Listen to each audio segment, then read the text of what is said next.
आभार हूँ उनका कि वो अपना एक कीमती वक्त निकालकर हमारे बीच में आए।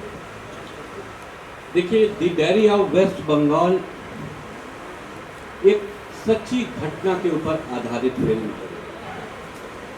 8 अक्टूबर 2001 में हमारे पड़ोसी मुल्क बांग्लादेश में सिराजगंज एक जगह है, वहां एक घटना घटी और वो दबा दी गई।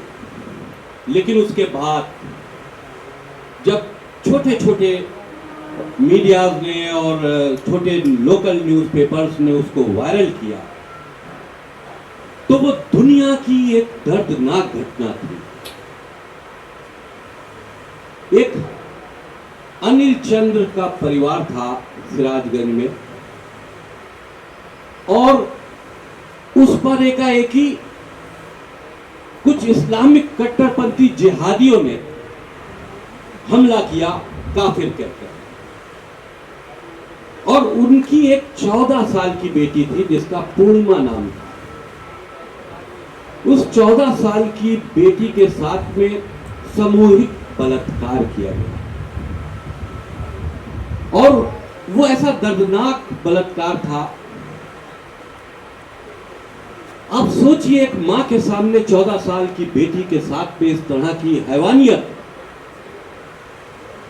और मां ने जो उस वक्त चिल्लाकर दर्द भरी आवाज उन दरिंदों को दी, वो पेपर की कटिंग बना और वही सबसे ज्यादा वायरल हुआ, जिसमें उसने कहा, अब्दुल अली एक एक करके करो वरना मर जाएगी मेरी बच्ची।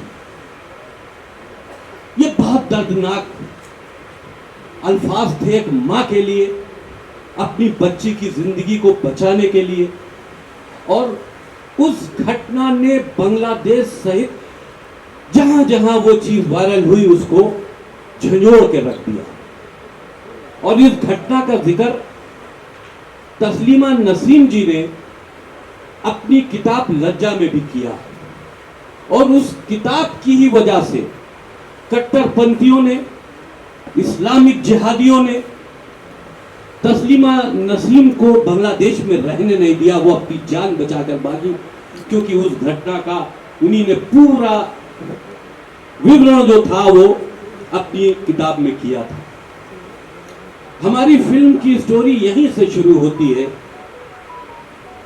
और उसमें से एक लड़की उसी परिवार की जो वहां से बच जाती है,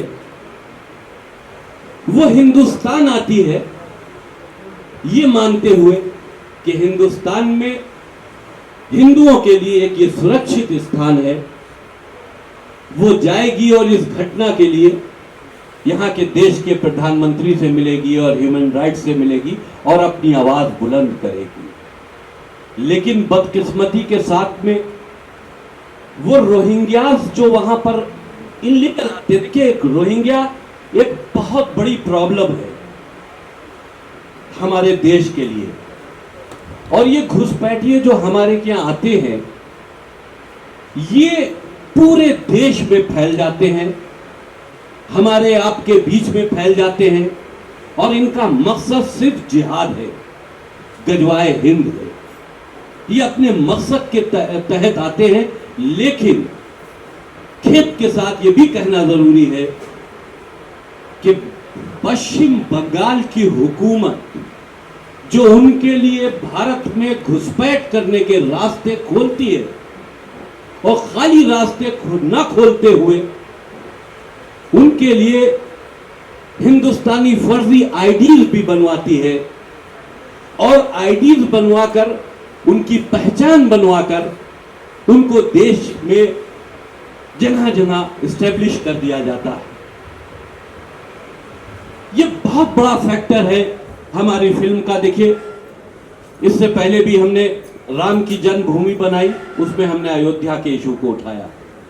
और ये the diary of West Bengal Rohingya कट्टरपंथियों की उस साजिश को बेनकाब करती है। उनकी घुसपैठ को हमने दिखाया है बगैर पश्चिम बंगाल की हुकूमत से डरे हुए क्योंकि अगर रोहिंग्या की बात आएगी तो ममता बनर्जी की बात जरूर की जाएगी, क्योंकि मौजूदा हाल में इस वक्त ममता बनर्जी ही पश्चिम बंगाल की हुकूमत की सरबराह है। तो हमने बगैर डरे इस फिल्म में उन सारे पहलुओं के ऊपर से पर्दा उठाया है, और किस तरह से उस लड़की की जर्नी है, कैसे रोहिंग्यास उसको परेशान करते हैं, वो बंगाल के हालात इस वक्त क्या है, वो पहले क्या थे, और किस तरह बंगाल के हालात कभी अच्छे नहीं हुए।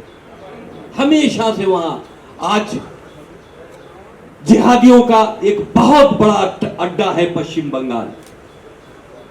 वहां की मुख्यमंत्री के संरक्षण में, उनकी सपोर्ट से वहां बड़ी बड़ी आबादियां बसी हुई, क्योंकि ये बहुत बड़ा वोट बैंक है। इस वोट बैंक के चलते अगर पश्चिम बंगाल की हुकूमत पूरे देश को खतरे में डाल रही है, तो इन सारी चीजों से पर्दा उठाना बेहद जरूरी था। इसलिए इस मिशन को हम लेकर आगे बढ़े। सनोज भाई जो हमारे डायरेक्टर हैं, बहुत बड़ी इसमें इनकी मेहनत है, इनकी रिसर्च है, क्योंकि हर जगह इनका जाना, सारी ह्यूमन राइट्स से सारे कलेक्शंस करना, फिर स्टोरी तैयार करना, फिर लिखना, ये बहुत बड़ा टास्क था जो सनोज मिश्रा डायरेक्टर जो हमारी फिल्म के उन्हीं ने कबूल किया। और 30 अगस्त को हम ये फिल्म रिलीज करने जा रहे हैं फाइनली, और पूरा देश रोहिंग्यास के इशू को जानना चाहता है। पूरा देश चाहता है कि पश्चिम बंगाल में किस तरह से आज हिंदू जो बहुसंख्यक है वो पश्चिम बंगाल छोड़ने पर आमादा हो रहा है। पूरा देश ये जानना चाहता है कि उनके साथ ऐसा जुल्म, जाति भेदभाव क्यों हो रहा है, क्यों पश्चिम बंगाल दूसरा कश्मीर बनने की कगार पर आ गया है। ये बहुत बड़ा सवाल है। और हमारी फिल्म को सेंसर भी मिल चुका है। हमारी फिल्म में जितने आर्टिस्ट ने कैरेक्टर निभाए हैं, वो सारे कैरेक्टर अपने में अनमोल हैं। उन्हीं ने उस दर्द को समझा है और अपने कैरेक्टरों में उसको उभारने की कोशिश की है। मैं सिर्फ यही कहना चाहूंगा कि पूरा देश जानना चाहता है कि बंगाल की असलियत क्या है। पूरा देश जानना चाहता है ममता बनर्जी की फोटो की राजनीति क्या है, जिसमें पूरा देश खतरे में कभी ना कभी पड़ सकता है। रोहिंग्या जिहाद क्या है, लव जिहाद क्या है, और इस्लामिक जिहाद क्या है, इस पर से हमने बखूबी पर्दा उठाया है। मैं फिर आप लोगों का एक शुक्रिया अदा करते हुए मैं अपने एंकर साहब से कहता हूं कि वो आगे की प्रोसीडिंग शुरू करें। शुक्रिया। पहली बात तो धन्यवाद जितेंद्र सर, जो कहानी आपने हमारे साथ साझा की है, मतलब सच में वो रूह दहलाने वाली कहानी है। और ये सुनने के बाद हम सब वेट नहीं कर पा रहे हैं 30 अगस्त की, जब ये फिल्म सच में बड़े पर्दे पे आएगी। I am sure we all are equally excited to see this story, this narrative on 70mm। इसी के साथ एक और कहानी जो है जिसको सुनने के बाद आपकी रूह काम जाएगी, बिकॉज क्या कुछ फेस किया है यहाँ पे हमारे सॉरी ये सब हमारे हवा का झोंका बीच में आ रहा है, मगर जो कुछ फेस किया यहाँ पे और जो स्ट्रगल्स रही है you know while filming the diary of West Bengal, ladies and gentleman, वो बताएंगे captain of the ship the director Sanoj Mishra ji sir. क्योंकि जो कहानी आपने हमें सुनाई है वो सुनने के बाद सच में किसी की भी रूह कांप जाए। बहुत बहुत धन्यवाद अभिनंदन जी, सभी का अभिनंदन है और आपको धन्यवाद सर। जैसा कि भाई साहब ने मुझे बताया, सबको बताया, मेरे बड़े भैया श्री वसीम रिजवी साहब, जिनके बारे में दो ही शब्द कहना चाहूँगा कि मैं इनको यही मानता हूँ कि दुनिया में सबसे सच बोलने वाले इकलौते इंसान हैं, जिन्होंने तमाम मुश्किलों, तमाम दवाओं के बावजूद भी सच बोलना बंद नहीं किया। वो सच जो हर आदमी जानता है लेकिन बोल नहीं सकता, दुनिया के इकलौते इंसान है। इसके अब इनके बारे में कुछ नहीं कहूँगा, क्योंकि ये इतनी बड़ी शख्सियत हैं अपने आप में। इन्होंने इतना त्याग किया है, इन्होंने इतना कुर्बानियां दी हैं इस देश के लिए और खास तौर पर समाज के लिए। समाज किसी एक धर्म या विशेष जाति को लेकर नहीं कह सकते। समाज सबसे मिलकर बनता है और उस समाज की भलाई के लिए इन्होंने जो भी काम किए अभी तक, चाहे फिल्म के माध्यम से रहा हो, चाहे सोशल सर्विसेज के माध्यम से रहा हो, वैसा कोई दूसरा इंसान अभी तक धरती पर नहीं आया। आप ये कह सकते हैं कि इन्होंने सबसे पहले इंसानियत की बात रखी कि इंसान को धर्म के बजाय इंसानियत से पहचाना जाए, और जो धर्म काट देने में, मार देने में, खून कर देने वाली बात करता है, उस धर्म के बारे में इन्होंने सबसे पहले सवालात उठाए। बहुत बहुत धन्यवाद आप सबका। हम फिल्म पर आते हैं। खैर, ये तो मैंने रिजवी साहब के बारे में चंद अल्फाज आपके सामने रखे। फिल्म की जो बातचीत रही उसमें हमारे लिए प्रेरणा भी भाई साहब ही थे। हमारी भाई साहब से बातचीत हुई और फिर एक, चूंकि मैं पिछले 30-32 सालों से इंडस्ट्री में आप सब लोगों के बीच काम कर रहा हूँ और कई सारी फिल्में बनाई, सस्पेंस थ्रिलर, एक बंगले के अंदर जा रहे हैं लोग, मर रहे हैं बारी बारी से करके, ऐसी कई सारी फिल्में मैंने की। उसके बाद इन सब चीज़ों से मेरा दिमाग उलझ गया। मुझे लगा ये तो भेड़ चाल है, इस भेड़ चाल से अलग निकल कर कुछ काम करना चाहिए मुझे, कुछ देश के लिए, समाज के लिए। पैसा वही लगता है, संसाधन वही लगते हैं, चीजें वही लगती हैं, लेकिन रिजल्ट हुई भीड़ में खड़े हो जाने वाली होती हैं। जहां पर हर साल 12,000 फिल्में बनती हैं, उसमें एक आपकी भी रहती है। इस मकसद को लेकर, और दूसरी बात है कुछ सिनेमा के माध्यम से ही सही मैं समाज के लिए और देश के लिए अगर कुछ कर पाऊं तो मेरे लिए सौभाग्य होगा। तो मैं गया हुआ था, सिलीगुड़ी फिल्म फेस्टिवल था, उसमें मुझे जज बतौर बुलाया गया था और वहां से फिर मुझे लोग घुमाने के लिए बॉर्डर साइड लेके गए और वहां के थोड़ा सिस्टम को मैंने समझा, कैसे लोग कहाँ से आना जाना होता है लोगों का। तो काफी ऐसी जानकारी मुझे वहाँ हासिल हुई जो मैं सिर्फ मीडिया में रहकर या मुंबई में रहकर नहीं जान सकता था।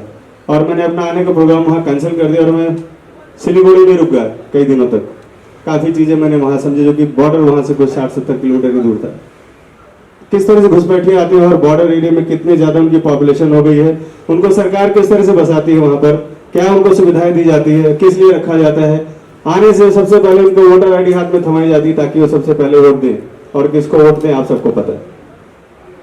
तो ये जो सिस्टम चला है, जब मैं कह रहा हूं देश का बंटवारा हो गया, अलग अलग हिसाब से लोगों ने अपने अपने हिस्से बांट लिए, तो हमारी देश की जो जनता है उसका संसाधन हमारे देश के लोगों के लिए होना चाहिए।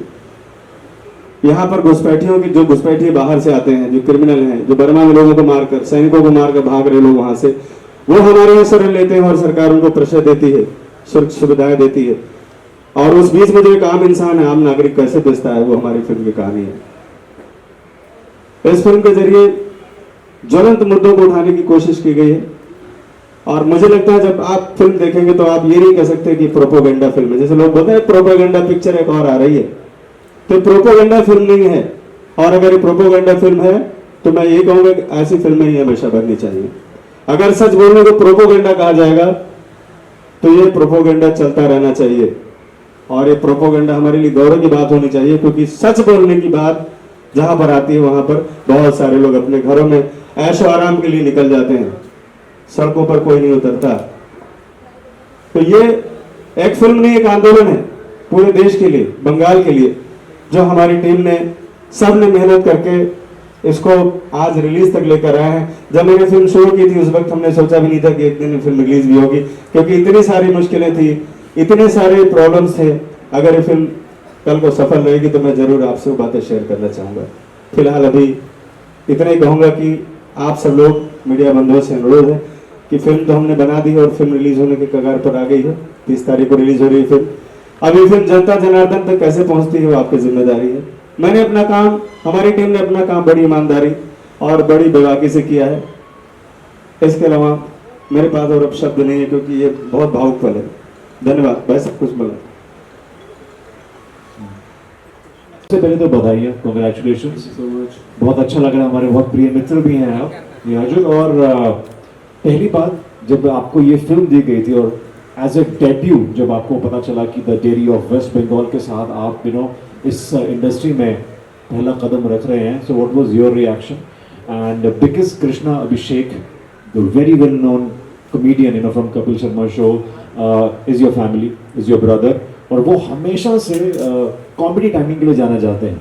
और ऐसे में जब आपने इस इंडस्ट्री में कदम रखे हैं तो स्ट्रेट अवे वो फिल्म जो मच एंटिसिपेटेड फिल्म है the diary of West Bengal, उसके साथ आपने शुरुआत की। तो share about your journey, character and this step that you have taken. Hello everyone, my name is Yajav. जैसे अभिनंदन ने बताया, and hi to you and everyone for the media for coming, and thank you so much Sanoj sir, Wasim sir for considering me for this role. तो जैसे कि आप लोगों ने अभिनंदन ने पूछा कि मेरे को ये फिल्म जब ऑफ़र हुई तो मेरा रिएक्शन क्या था, तो मैं आप सभी को बताना चाहता हूँ कि मेरी जर्नी स्टार्ट हुई, मैं दिल्ली में अपनी स्टडीज़ कर रहा था। I am an architect by qualification, और अलॉन्ग साइड मैंने थिएटर ज्वाइन किया। मैंने 5 साल थिएटर करा है श्री राम में, इंदु आर्ट मंडी थिएटर में। मैंने मंडी हाउस में बहुत सारे थिएटर ग्रुप्स करे हैं, और साथ साथ मैंने अपना डांसिंग भी सीखा, मैंने मार्शल आर्ट्स भी सीखा। मैं ब्लैक बेल्ट, तो क्योंकि there is no fix book for becoming an actor, तो मैंने सब कुछ करा ट्रेनिंग। और then I came to Mumbai and I give auditions and everything. Sir मेरे को मिले, और सरोज सर को भी मैंने ऑडिशन दिया था। तो उसके बाद जब मेरे को एक्चुअली, जब मेरी फैमिली में है गोविंदा जी, कृष्णा, अच्छे एक्टर्स, मतलब मैं क्या बोलूँ, बट मेरा जो जॉनर है वो हमेशा रियलिस्टिक क्यों रहा है, क्योंकि I was always connected with theatre. तो जब मैंने थिएटर किया तो मेरे को काफ़ी, मैंने प्रेमचंद जी के प्लेस करे, बहुत सारे प्लेस करे, तो मेरे को हमेशा से रियलिस्टिक सिनेमा की तरफ इंक्लिनेशन थी। तो ये फिल्म मेरी डेब्यू फिल्म है, और एज पर माई लाइकिंग, तो I guess definitely I opted and said definitely I do this film. क्या बात है याजुर, बहुत बेहतरीन जर्नी तुम्हारी रही है, और बकायदा ऑडिशन देके आए हो। सनोज जी के मामले में मान सकता हूँ कि वो कॉम्प्रोमाइज़ नहीं करेंगे, उनको ऑडिशन चाहिए, लुक फिट चाहिए, तो वही आप इस किरदार में आएंगे। मगर क्योंकि ये फिल्म जो है कंट्रोवर्सी में रही है, और ऐसा सब्जेक्ट है, the story that needs to be told, that needs to be seen. Controversy की बात की है, of course you know you belong to a family जिसमें गोविंदा साहब का नाम जुड़ा है, जिसमें कृष्ण अभिषेक का नाम जुड़ा है।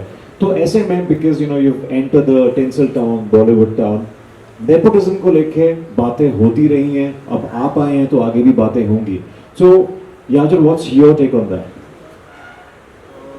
सो लाइक नेपोटिज्म के ऊपर मैं एक चीज़ क्लियर आउट करना चाहता हूँ कि जैसे मैंने बताया, सर ने ऑडिशन लिया, मैंने अभी पिछले 3 साल से मैं आई एम शूटिंग, और ये मेरी फर्स्ट फिल्म रिलीज़ है, मेरे बहुत सारे गाने रिलीज़ हो चुके हैं, और मेरी वेब सीरीज़ भी हो चुकी है। अब मेरी इस साल और 2 फिल्म रिलीज़ हो रही हैं, बड़ी फिल्म्स हैं, और सब में आपको एक, I always opt for subject oriented with character is the lead.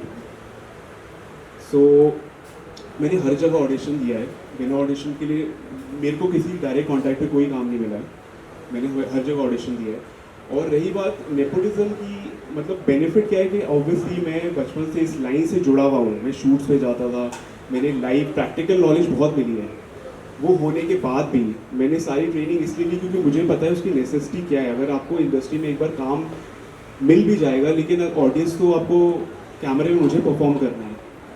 I don't think so कि वो कृष्णा परफॉर्म करें, गोविंदा जी मुझे परफॉर्म करना है, तो मुझे उसके लिए ट्रेनिंग करनी थी, और मैंने पूरी ट्रेनिंग लेकर आया हूँ मैं यहाँ पे। तो I guess hard work is the key to success. और बाकी ठीक है, थोड़ा बेनिफिट ज़रूर मिलता है कि हाँ आपको नॉलेज रहती है, आपने शूट्स देखे हैं, तो यू आर कनेक्टेड, बस that is the benefit which I get, and I always get support from family, and I guess और एवरी फैमिली सपोर्ट्स, मतलब हर फैमिली को कौन नहीं सपोर्ट करेगा। एब्सोल्युटली। बट मैं ये क्लियर करना चाहता हूँ, काम मैंने अपने दम पे लिया है, ऑडिशन देने के लिए। ये चीज़ की तो मैं भी गारंटी दे सकता हूँ, क्योंकि ये मैंने आप खुद ही देखा actor है मैंने खुद देखा है इनको ऑडिशन देते हुए। कुछ ऑडिशन तो मैंने याजुर के बनाए हैं।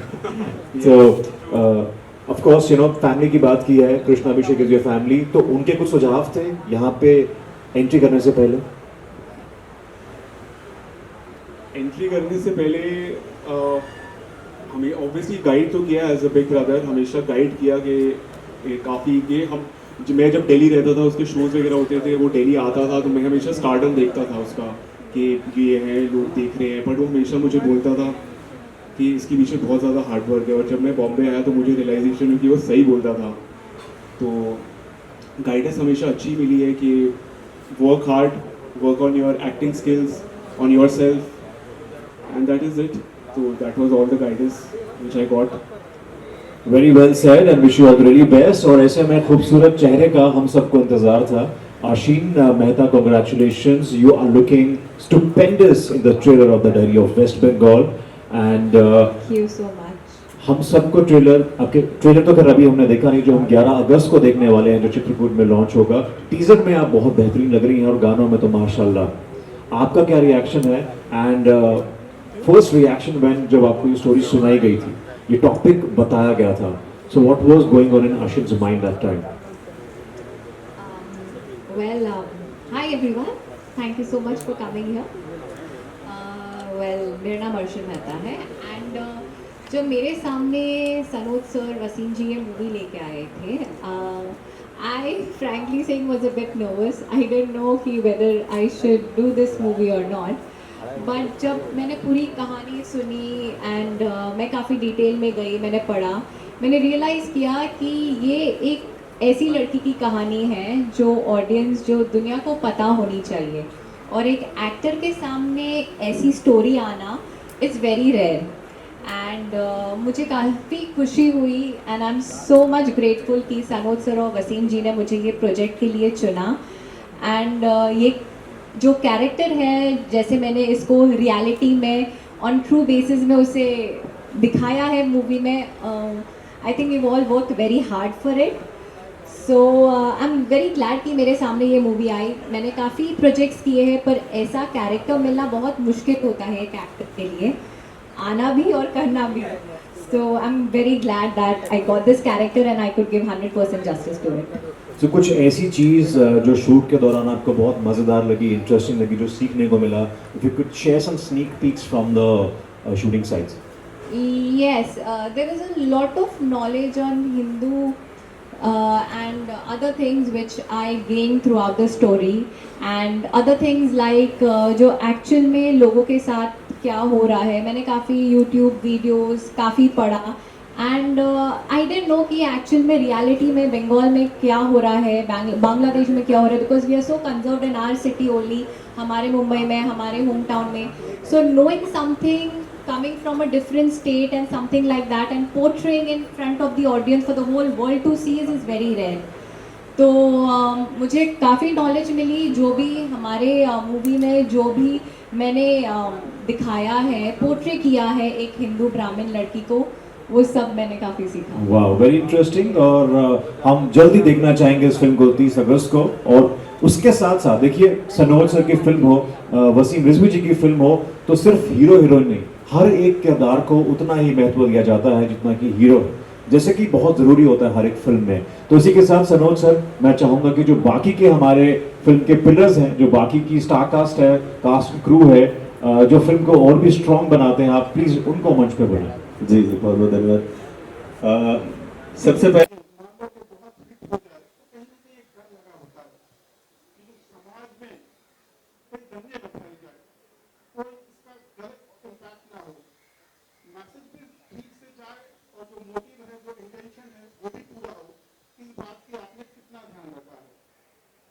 देखिए, हमारी फिल्म आने से पहले ऐसा नहीं है कि दंगे नहीं होते हो.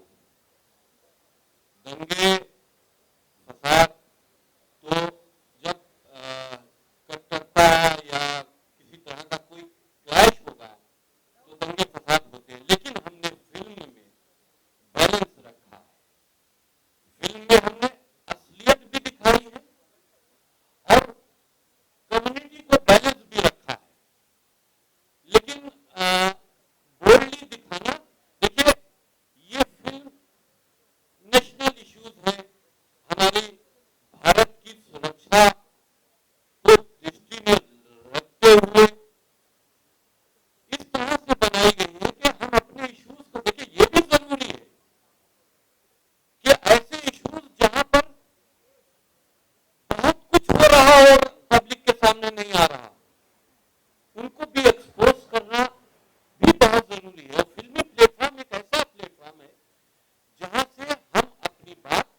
होना चाहिए कि किसी तरह का कोई फसाद ना हो, किसी तरह के कोई दंगे ना हो, या किसी रिलीजन को हिट ना, उनकी धार्मिक आस्थाओं को हिट ना करता हो। इन सारी चीज़ों का ख्याल रखते हुए हमने किया है। लेकिन अगर ये कहा जाए कि हम गजवाए हिंद पर पर्दा डाल देंगे, अगर ये कहा जाए कि हम जिहाद के ऊपर पर्दा डाल देंगे, ये कहा जाए कि हम इस्लामिक कट्टरता के ऊपर पर्दा डाल देंगे, तो हम समझते हैं कि इस पर पर्दा नहीं डालना चाहिए, इसको एक्सपोज करना चाहिए ताकि लोग बातों को समझें, और जो इस तरह की नफरत फैलाने की गतिविधियां भी इस देश में चलती हैं वो भी इस बात को समझें कि वो एक्सपोज हो रही है, वो भी समझें ताकि वो भी अपनी एक्टिविटीज को उनकी जब एक्सपोज होगा तो उनमें कमजोरी पैदा होगी, और जब कमजोरी पैदा होगी तो हमारा देश सुरक्षित होगा और ये सारी चीजें हमारे देश से खत्म हो जाएं। जाति धर्म की जो भेदभाव है ये खत्म हो जाए। देश में सब एक साथ और सुकून के साथ रहना चाहते हैं, लेकिन फैलती हुई नफरतों को एक्सपोज करना भी जरूरी है। हर इंसान का एक अपना नज़रिया होता है, आपका एक अपना नज़रिया है। आपको कभी ये डर नहीं सताता कि मैं इतने लोगों के विरोध जाता हूँ, शायद ये फिल्म रिलीज़ के बाद किसी एक तबके की भावनाओं को आहत भी पहुँचे, किसी तरह के फतवे भी निकले, उस चीज़ के लिए आप किस तरह से तैयार हैं? देखिए, आपकी इंफॉर्मेशन के लिए बता दूं कि मैंने जो चीज़ भी देश के हित में अपनी बात को उठाया है, तो कट्टरपंथी जो हमारी बातों से हमसे नाराज होते हैं, तो उन्हीं ने मेरे सर काटने के फतवे पहले ही से दे चुके हैं। ये कहाँ तक जायज़ है कि अगर आदमी अपनी बात रखे तो उसका सर काटने का फतवा दे दिया जाए। 5 करोड़ रुपए तक का इनाम मेरे सर के ऊपर रखा गया है, मेरी जबान काटने पर इनाम रखा गया है। ये सारे इनामात मेडल की तरह से हम पर पहले ही चिपकाए जा चुके हैं। हमारी गलती सिर्फ इतनी है कि मैंने सच बोलने की कोशिश की। उन नफरतों की जो वो नफरतें जो इस देश को कहीं ना कहीं नुकसान, आम मुसलमान इसमें इन्वॉल्व नहीं है। होता यह है कि करता एक है, कहा सबको जाता है। तो जो कर रहे हैं उनको एक्सपोज करना, ये हमारे देश के मुसलमानों के हित में भी है कि वो इसमें इन्वॉल्व नहीं है। लेकिन ऐसी विदेशी ताकतें, ऐसी विदेशी मानसिकताएं जो हमारे देश के अंदर सरकारी सपोर्ट से, या हम यूं मान लें कि वेस्ट बंगाल में जो इस वक्त मौजूदा हुकूमत है टीएमसी की, उसके सपोर्ट से अपनी जड़ों को मजबूत कर रही है, तो हमारे देश के लिए खतरा है और देश के साथ साथ में भाईचारे के लिए खतरा। तो इस चीज को अगर इसके लिए हमको और भी कोई खमियाजा भुगतना पड़े, मेरी जान भी चली जाए, तो मैं इस संघर्ष में, मेरा संघर्ष जारी है, मैं उससे पीछे नहीं हटता। हेलो, मेरा प्रश्न सनोज जी से है। सर, पहली बात तो आपका बहुत शुक्रिया कि आपने ऐसी पिक्चर बनाई, और ये एक रियली आई ओपनिंग है हम सब हिंदुस्तानियों के लिए। तो मेरा ये सवाल था कि आपको इस जब भी मूवी आपने कहा था कि आप रुक गए थे थोड़े दिन वहाँ पर, पूरा हर चीज़ का आपने मुआवजा किया जी, और कहीं तो ऐसा हुआ कि अभी आप जब इन्वेस्टिगेशन करते हो तो लोगों को पता चलता है ना आप किस मकसद से उसको जी करते जी बिल्कुल। तो ऐसा कुछ अनुभव हुआ था कि आप बता सकते ऐसे अनुभव के बारे में जो आपने जैसे कहा, तो चूँकि मैं जब स्टडी के लिए जैसे गया हूँ तो मैं अपनी तैयारी के साथ जाता था, आम पब्लिक में घुल मिल गया, छोटे से होटल में रह गया, छोटे से होटल में खाना खाया, इधर उधर घूमना टहले, लोगों से बातचीत किया। वो चूँकि अकेला रहता था इसलिए मैं अपने आप को सुरक्षित कर लेता था। असल चैलेंज मेरे लिए तब हुआ जब मैं शूटिंग करने के लिए पूरी यूनिट लेकर बंगाल पहुंचा। वो ज़्यादा चैलेंजिंग था क्योंकि वेस्ट बंगाल पहले से FIR दर्ज कर चुकी थी हम लोगों के ऊपर, और फिल्म बगैर बंगाल के पूरी नहीं हो सकती थी।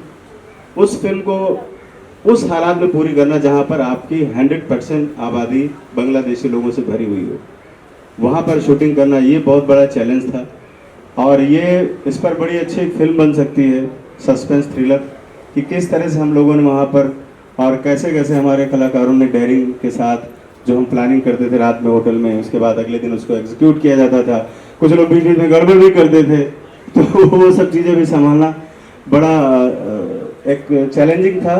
और जहाँ तक रही डर की बात, तो आप सोचिए सुंदरबन जैसी जगह जहाँ पर हमारे पास बहुत कम संसाधन थे, लोग थे ज़्यादा, 6 दिन 8 दिन का शूट करना, पता नहीं किसको टाइगर कब उठा ले जाए, सांप किसको काट ले, कौन सा इंसिडेंट हो जाए वहाँ पे किसी के साथ, क्योंकि वो जानवरों से भरा हुआ जंगल है पूरा और इंसान नाम की चीज़ वहाँ पर आपको सैकड़ों किलोमीटर तक नहीं मिलेगी।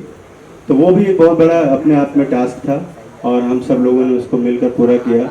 जैसे हमारे एक्टर्स लोगों ने हमको बहुत, एक्टरों ने सारे ने बहुत सपोर्ट किया, क्योंकि वैनिटी वैन भी तो 1-1.5 किलोमीटर दूर रहती थी, तो कपड़े चेंज करने जाना, फ्रेश होने जाना, बहुत सारी मानवीय जो चीज़ें होती हैं, इंसानी चीज़ों के लिए भी हमें बहुत सारे स्ट्रगल करने पड़ते थे। और उस बीच ये डर बना रहता था कहीं राज न खुल जाए तो हम लोग यही से ही निपट जाएं। और जिस वक्त मैं यूनिट लेकर निकला था तो मुझे ऐसा लगा था कि मैं बहुत गलत करने जा रहा हूँ, अपने साथ साथ में करीब 70-80 लोगों की और जान जोखिम में डाल रहा हूँ। लेकिन सब लोगों के इरादे बहुत नेक थे और चीज़ें बड़ी अच्छी हुई। धीरे धीरे करके हम लोगों ने फिल्म को पूरा किया, टास्क को पूरा किया। Thank you. क्या बात है सर। और ऐसे और भी बहुत सारे इसमें गाजी खान का कैरेक्टर था जो कि रोहिंग्यास का चीफ है, सारी कारस्तानी किरदार है। बाकी चीज़ें तो आप फिल्म में देखेंगे, फिल्म में आपने सुना होगा।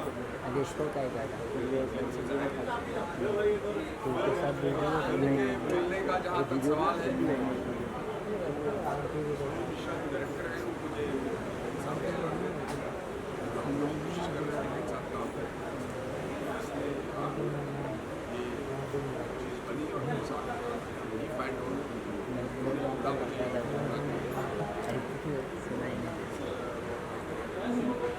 और फिल्म के साथ जो भी घटनाएं सारी ऑलरेडी बता दी हमारी इतना बड़ा कुछ अगर कुछ और क्वेश्चन आप पूछना चाहें तो आप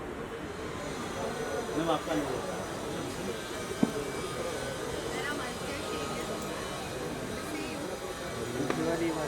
इसमें मेरा कैरेक्टर लेगा रोज़ा। मैं एक रोज़ा का कैरेक्टर प्ले कर रही हूँ। ये कैरेक्टर बहुत ही अमेजिंग है, अमेजिंग इन द सेंस कि ये जो रोज़ा का कैरेक्टर है, जो लड़की है, she is a Muslim character. और एक होता है किसी को अट्रैक्ट करना खुद की तरफ कि आई एम मुस्लिम गर्ल, तुम भी कन्वर्ट हो जाओ ऐसा। तो इस फिल्म में बेसिकली ऐसा मोटो दिया हुआ है कि मुझे ऐसा लोगों को अट्रैक्ट करना है खुद की तरफ कि तुम कन्वर्ट हो जाओ, तुम ऐसे हो, तुम्हारी चीज़ें ऐसी हैं। बट जब मैंने ये कैरेक्टर प्ले किया, जब ये फिल्म मैंने की, it's my first movie actually, तो मैंने भी खुद से भी बहुत सारी चीज़ें सीखी कि मतलब I am also Muslim girl, Mohammedan हूँ मैं। बट जब मैंने मूवी करी तो मुझे भी बहुत सारी चीज़ें सीखने को मिली इस चीज़ से कि कैसे सारी चीज़ें होती हैं। और मैं मतलब उस फिल्म में मेरा एक कैरेक्टर है, एक सीक्वेंस है कि उसमें मैं कन्वर्ट करते करते लोगों को मैं खुद ही अट्रैक्ट होने लगी।